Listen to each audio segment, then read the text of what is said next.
여러분, 안녕하세요. 요즘 경제 뉴스를 접할 때마다 마음이 무겁고 불안한 기운이 스멀스멀 피어오르는 느낌이 들지 않으신가요? 특히 최근 한국은행의 발표를 보면 그런 감정이 더 강해집니다. 2025년 12월 14일, 한국은행이 충격적인 소식을 전했습니다. 바로 뱅크런 대비 긴급 여신 제도를 도입한다는 내용입니다. 뱅크런이란 은행에 문제가 생겼다는 소문이나 우려로 사람들이 한꺼번에 몰려 예금을 인출하는 상황을 말하죠. 왜 갑자기 이런 준비를 하는 걸까요? 더욱 이상한 점은 불과 6일 전인 12월 8일에 한국은행이 1조 5천억 원 규모의 국채를 시장에 풀겠다고 발표한 사실입니다. 이건 직접적으로 돈을 공급하는 조치예요. 도대체 대한민국 금융시장에 지금 무슨 일이 벌어지고 있는 걸까요? 정부와 한국은행은 입을 다물고 있지만 오늘 제가 여러분과 함께 그 속내를 조용히 들여다보겠습니다. 단순히 문제를 폭로하는 데 그치지 않고 이 불안을 어떻게 이겨낼 수 있을지 평온한 마음으로 대처하는 방법을 함께 생각해 보겠습니다. 이건 단순한 위기 이야기가 아니라 우리 모두가 더 강해질 기회일 수 있어요. 먼저 이 모든 일의 배경부터 천천히 살펴보죠. 하지만 그 전에 한 가지만 기억해 주세요. 불안은 이해에서 비롯되지만 지식은 그 불안을 녹여줄 수 있습니다. 지금 한국은행이 주력으로 하고 있는 조치가 바로 RP 매입입니다. 처음 들어보시는 분도 계시겠지만 간단히 말해 값비싼 물건을 담보로 잡고 나중에 다시 사겠다는 약속으로 돈을 빌려주는 계약이에요. 마치 동네 카페 주인이 단골 손님에게 이번 주만 돈 좀 빌려줄게. 다음 주에 꼭 갚을게 하며 빌려주는데 손님이 갚지 못해 계속 연장되는 상황처럼 보이죠. 처음엔 짧은 대출처럼 느껴지지만 반복되다 보면 영원한 빚이 쌓이는 거나 마찬가지입니다. 한국은행이 바로 이런 식으로 시장에 유동성을 공급하고 있어요. 숫자로 보면 더 명확해집니다.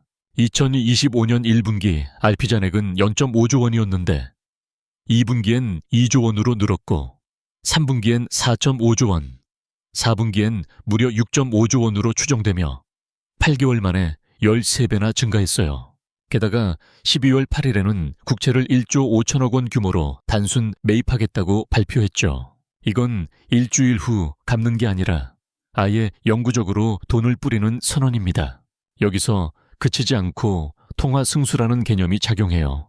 한국은행이 1조 원을 처음 찍어내면 은행 간에 돌고 돌며 신용 창출이 일어나 결국 14조 원의 효과가 납니다. RP 잔액 6.5조 원에 14를 곱하면 91조 원, 국채 매입 1.5조 원에 14를 곱하면 21조 원, 합계 102조 원이에요. 보수적으로 잡아도 80조 원 이상의 돈이 시중에 풀린 셈입니다. 이 액수가 어느 정도냐면 강남 아파트 전체를 살 수 있는 규모예요. 그런데 진짜 문제는 이제부터 시작됩니다. 돈을 이렇게 많이 풀었으면 정상적으로 어떤 일이 일어나야 할까요? 첫째, 금리가 내려갑니다. 돈값이 떨어지니까요. 둘째, 부동산이 오릅니다. 유동성이 풍부하니까요. 셋째, 주가가 오릅니다. 돈이 시장으로 흘러 들어가니까요. 실제로 2025년 강남 부동산은 급등했고 주가는 버텼지만 금리는 오히려 오르고 있어요. 최근 코리볼 3개월 금리가 2,080%를 기록하며 마스레이트 2,005%를 웃돌고 있죠. 바로 이 지점이 모든 비극의 시작입니다. 한국은행이 돈을 쏟아붓는데도 금리가 오른다는 건 시장이 한국은행을 믿지 않는다는 뜻이에요. 동네 가게 주인이 손님들에게 물건을 공짜로 나눠주고 있는데 손님들이 줄을 서는 대신 오히려 더 비싼 값을 부르는 상황처럼요. 왜 그럴까요?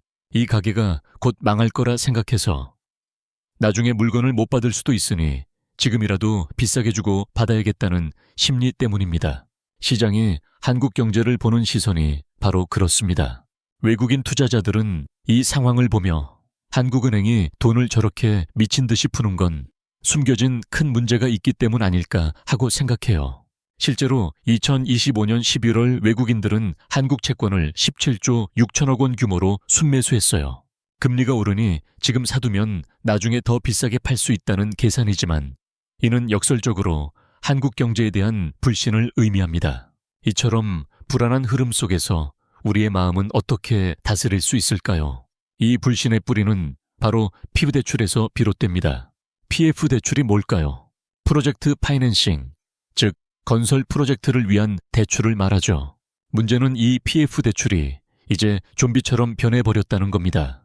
마치 건강한 사람이 가벼운 감기로 시작했는데 제대로 치료하지 않고 방치하다 보니 만성질환으로 악화된 상황처럼요.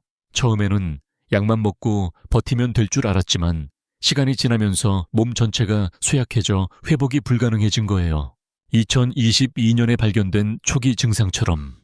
그때 PF 대출의 부실은 땅을 팔면 원금을 회수할 수 있을 정도였습니다. 구조조정 비용도 그리 크지 않았죠. 하지만 한국은행과 정부는 어떤 선택을 했을까요? 돈을 마구 풀어 시간을 벌었습니다. 금리를 낮추면 자연스럽게 살아날 거라 믿었어요. 이제 2025년 현재 시행사들은 4년 동안 이자만 갚다가 완전히 빈 껍데기가 됐습니다. 땅을 팔아도 손실만 남아요. 구조조정 비용은 천문학적 숫자로 치솟았죠. 최근 데이터로 보면 2025년 3월 말 기준 PF 대출 연체율이 42% 상승했으며 잔액은 약 132조 원 규모로 추정되고 이 좀비 PF들이 한국은행이 쏟아붓는 80조 원 이상의 돈을 다 빨아먹고 있는 겁니다. 도대체 2012년에 무슨 일이 있었던 걸까요? 모든 게 둔촌주공 아파트 재건축에서 시작됐습니다. 그해 전 세계가 금리를 올리고 구조 조정을 하던 때였어요. 미국과 유럽은 모두 긴축 정책으로 나아갔죠. 그런데 한국은행은 반대로 돈을 풀었습니다. 둔촌주공을 살리기 위해 파티를 열듯이 유동성을 공급한 거예요. 마치 전쟁이 난 상황에서 다른 나라들은 방어 태세를 갖추는데 한 나라만 우리는 괜찮아 하며 축제를 벌이는 꼴이었죠. 결과는 어땠을까요? 둔촌주공 재건축은 성공했지만 강남 집값은 폭등했고 PF 대출은 좀비가 됐으며 구조조정의 황금 시간을 완전히 놓쳤습니다. 선진국들은 비슷한 상황에서 어떻게 했을까요? 미국의 2008년 금융위기를 떠올려 보세요. 부실 은행을 과감히 파산시키고 살릴 것과 버릴 것을 명확히 구분했습니다. 단기적인 고통을 감수하며 장기 해결을 선택했어요. 반면 한국의 2025년은 모든 걸 살리려 애쓰고 있습니다. 단기 고통을 피하다가 장기 문제로 키워버린 거죠. 마치 상처를 제대로 소독하지 않고 붕대만 감아두는 것처럼 결국 골마 터지게 되는 상황입니다. 이처럼 PF 부실은 단순한 대출 문제가 아니라 전체 경제의 신뢰를 흔드는 뇌관이 됐습니다. 그렇다면 이제 우리는 이 문제를 어떻게 바로잡을 수 있을까요? 당장 이렇게 바꿔야 합니다. 첫 번째로 즉시 구조조정을 단행해야 합니다. 아픈 부분을 과감히 잘라내야 해요. PF 대출 중 회생이 불가능한 것은 정리하는 거죠. 마치 정원사가 썩은 가지를 쳐내듯이 단기적인 아픔은 있지만 장기적으로 나무가 건강해집니다. 두 번째로 RP 매입을 점진적으로 축소해야 합니다. 술을 끊듯이 서서히 줄여야 해요. 갑자기 끊으면 금단 현상이 일어나 금융 쇼크가 올 수 있죠. 1년에 걸쳐 천천히 정상화하는 겁니다. 세 번째로 투명한 정보 공개가 필요합니다. 현재 PF 부실 규모를 정확히 밝혀야 해요. 이렇게 하면 외국인들의 불신을 해소할 수 있고 오히려 신뢰가 회복됩니다. 하지만 현실에서 정부와 한국은행은 정반대로 가고 있습니다. 뱅크런 즉 대규모 예금 인출 사태에 대비한 긴급 여신 제도를 도입한다는 건 우리도 은행들이 무너질 수 있다는 걸 알고 있고 그때를 대비하고 있다는 뜻입니다. 소방관이 호스를 점검하며 혹시 모르니 준비해 두는 거예요 라고 말하는 셈이죠. 들으면서도 불안하시죠? 왜 갑자기 이런 점검을 하는 걸까? 뭔가 불길한 조짐이 있나? 시장도 똑같이 느끼고 있을 겁니다. 와, 뱅크런이라니 말도 안 되죠. 여기에 저는 2006년에 두 가지 시나리오를 감히 예상해 봅니다. 첫 번째 시나리오는 지금처럼 계속 버틴다고 가정할게요. 2026년 상반기에는 국민연금이 한국 채권을 사들이기 시작하죠. 금리는 일시적으로 떨어지고 안정되는 듯 보일 거예요. 위기를 넘겼네라고 생각하게 됩니다. 하지만 2076년 하반기에는 국민연금의 투자 여력이 소진됩니다. 외국인들이 다시 이탈하기 시작하고 환율이 1,500원을 돌파합니다. 2027년에는 PF 대출이 본격적으로 폭발하죠. 은행들의 자본이 잠식되고 한국판 SVB 사태, 즉 실리콘밸리 은행 파산 같은 일이 벌어질 가능성이 큽니다. 최악의 경우 환율이 1,600원에서 1,700원까지 치솟고 수입 물가가 폭등하며 서민 생활고가 극심해집니다.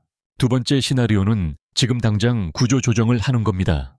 2026년 상반기에는 PF 대출 일부를 부실 처리하고 건설사 3개에서 5개 정도가 워크아웃에 들어갑니다. 일시적 충격이 오고 부동산이 10%에서 15% 정도 하락하죠. 2026년 하반기에는 외국인 신뢰가 회복되기 시작합니다. 금리가 안정화되고 환율이 1,400원대로 내려갑니다. 2027년에는 경제가 정상화 궤도에 오르고 건전한 회사들이 싼 땅을 매입해 재개발을 시작합니다. 양질의 일자리가 창출되죠. 결론은 간단합니다.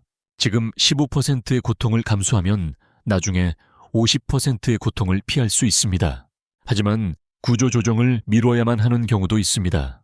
첫 번째로 대선이 코앞인 경우 정치적으로 단행이 불가능하죠. 대안은 최소한의 RP만 유지하고 확대는 중단하는 겁니다. 두 번째로 글로벌 금융 위기가 동시에 발생한 경우 전 세계가 흔들리면 한국만 강경할 수 없어요. 대안은 당이 유동성을 공급하되 구조조정 타임라인을 명확히 제시하는 겁니다. 세 번째로 북핵 위기 등 안보 이슈가 터진 경우 경제 충격이 안보 위기로 번질 수 있습니다. 대안은 외환 보유고를 활용한 환율 방어와 점진적 정상화를 병행하는 겁니다. 이처럼 미래를 내다보는 시선이 중요합니다. 자, 그럼 우리는 개인적으로 어떻게 대비할 수 있을까요? 그럼 우리는 어떻게 대비해야 할까요? 5가지 지표를 유심히 지켜보는 게 중요합니다. 마치 우리 몸의 건강을 정기적으로 체크하듯이 경제의 신호를 읽어내는 거예요. 첫 번째는 10년물 국채금리입니다. 왜 중요한가요? 시장의 신뢰도를 보여주는 바로미터이기 때문이에요. 임계점은 3.5%입니다.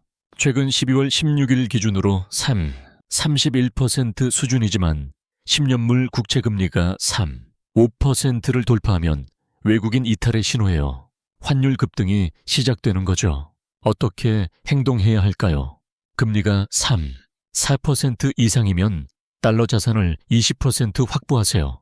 3.5%를 돌파하면 달러 자산을 30%에서 40%로 확대하세요. 3.7%를 돌파하면 비상모드입니다. 7%를 돌파하면 비상모드입니다. 해외 자산을 50%까지 늘리세요. 두 번째는 원달러 환율입니다. 왜 중요한가요? 한국 경제의 최후 방어선이기 때문이에요. 현재 1,044원대지만 임계점은 3단계입니다. 1차 경고는 1,500원, 2차 경고는 1,550원, 위험 구간은 1,600원입니다. 어떻게 행동해야 할까요? 1료 500원을 돌파하면 수입품 가격 폭등에 대비하세요.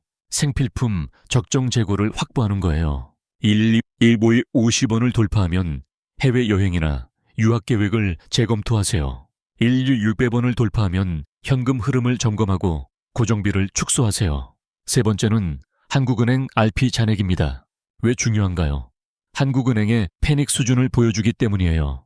임계점은 월간 증가 2조 원 이상입니다. 어떻게 행동해야 할까요? 2조 원 이상 증가하면 금융시장 불안 신호예요. 3조 원 이상 증가하면 부동산 매도 타이밍을 검토하세요. 5조 원 이상 증가하면 비상 상황입니다. 현금 확보를 우선하세요. 네 번째는 국민연금 채권 매입 속도입니다. 왜 중요한가요? 마지막 구원투수가 얼마나 버틸 수 있는지 보여주기 때문이에요. 임계점은 국민연금 국내 채권 비중 25% 돌파입니다. 최근 국내 주식 비중이 15%대를 넘었지만 채권 비중이 높아지면 주의하세요. 어떻게 행동해야 할까요? 25%에 근접하면 금리 반등 가능성에 대비하세요. 25%를 돌파하면 더 이상 방어선이 없습니다. 본인 판단으로 자산 배분을 하세요. 5번째는 뱅크런 조짐입니다. 왜 중요한가요? 가장 치명적인 신호이기 때문이에요. 신호는 3가지입니다. 은행 예금 이탈 급증 뉴스, 저축은행 부실. 관련 보도, 금융감독원 긴급 점검 발표입니다. 어떻게 행동해야 할까요? 즉시 5천만 원 이상 예금을 분산하세요. 예금자 보호 한도 때문이에요. 유동성을 확보하세요. 현금과 달러를 준비하는 거예요. 장기 투자 계획을 전면 재검토하세요. 망설임이 가장 비싼 비용입니다. 지금 이 순간에도 한국은행은 돈을 찍어내고 있고 PF 대출이라는 숨겨진 문제는 잘하고 있으며 금리는 계속 오르고 있습니다. 두 가지 선택지가 있습니다. 첫 번째 선택은 정부가 알아서 하겠지 하며 아무것도 안 하는 거예요. 결과는 뭘까요? 2027년쯤 당신의 자산 가치가 30% 이상 증발합니다. 두 번째 선택은 오늘부터 당장 경제 계기판을 점검하며 대비하는 겁니다. 결과는 뭘까요? 위기를 기회로 만들 수 있습니다. 자산 방어는 물론 증시까지 가능해요. 역사가 증명합니다. 1997년 외환 위기 때 달러를 미리 산 사람들이 있었습니다. 2008년 금융위기 때 부동산을 정리한 사람들이 있었습니다. 2020년 코로나 때 현금을 확보한 사람들이 있었습니다. 이들의 공통점은 뭘까요? 남들보다 6개월만 빨리 움직였다는 것입니다. 마치 비가 오기 전에 우산을 준비하듯이 지금 당장 실천하세요. 오늘 이 이야기가 여러분의 마음에 작은 평온을 가져다 주었기를 바랍니다. 만약 이 영상이 도움이 되셨다면 좋아요를 눌러주시고 채널 구독 부탁드려요. 그리고 댓글로 여러분의 생각이나 경험을 공유해 주세요. 함께 나누면 더 강해질 수 있어요. 더 궁금한 점이 있으시면 언제든 말씀해 주세요. 감사합니다.